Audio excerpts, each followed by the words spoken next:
Prajagi ladiba, even the cry, Hosik lady, Tiki no Kangana, communities in Khanna Zainaba, Mayam Six, Khanna never says something about how see, Masina Aroiba oiba yai, Aroiba oiba was essentially the soup, Mayam Siki ladiba, Praja in the pamliba, Mayam Sing Khanna neihoudrabadi, assembly session koubagi artha thokte, Maramasina, Masiki session kokoje, Prajagi voice guide another one, opposition voice guide another Hibasi, Masi United, the city, one of the Assembly Business Advisory Committee.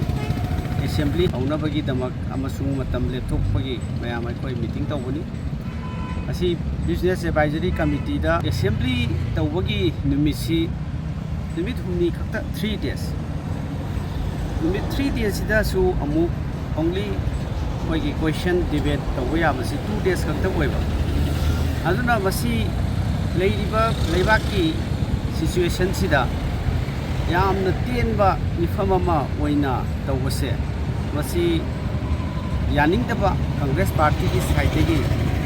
yaning taba decision note meeting to the p maram di hawjik leiriba leibaki situation sida law and order gi adagi leiriba NRC before census operation loinana border area da territorial exchange tawba asina singba then IDP singi rehabilitation ki wafam mayam si how sida khanabagi tanja se yamna dena phangba adi mathakta department mayam singsi khanaba nainaba si masi karmaina numidi di khakta da khanaba loiba ngamgadoriba aduna maram oirkanda masigi tawte yadabagi mongda tawbase nuaitaba aduna opposition ki voice disrespect of the decisions and the disagreement. Opposition the haibase, Yabida Haibase, Kai Navida Haibase, Masi democracy gi one talk like Tava, democracy gi Asigumba, Artha Toktava, Amani, Maramasina, Masi Pagi democracy, Masi danger oiba, parliamentary system se, Masi Dadi, opposition ki voice Haibasi, Ikai Kumda Katabani,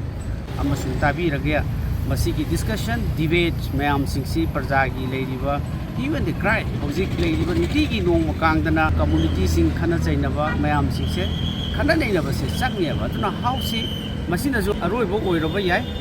aroiba oiba was essentially the soup,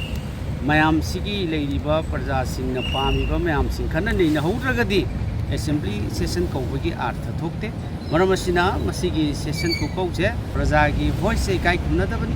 Opposition ki voice kai kumnadaba haibasi masi nuaite democracy gi wan thoklik taba aduma amadi maram aduna ngasigi business advisory committee gi meeting da congress ki oinadi decision note yaning dabagi adugumba proceeding da tananaba aikoi hairam thank you.